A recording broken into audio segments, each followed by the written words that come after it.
বৌমা রান্না করে সবাইকে স্বাগত জানিয়ে আজকে আমি রান্নাঘরে চলে এসেছি। আজকে আমি মসুর ডাল দিয়ে আম দিয়ে টক ডাল করব।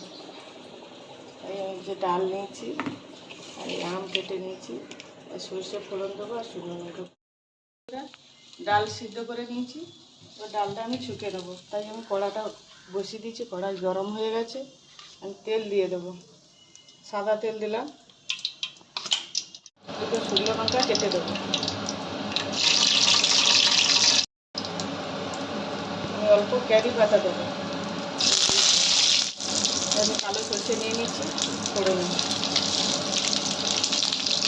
হলুদ দেবো, উপরে আমি আমটা দিয়ে দেবো।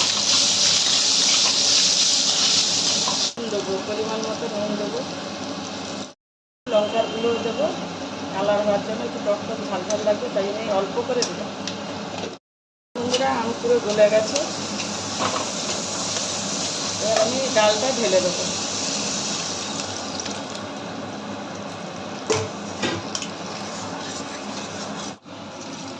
টক ডাল একটু পাতলা খেতে হয়, তাই আমি জল দিয়ে দেবো।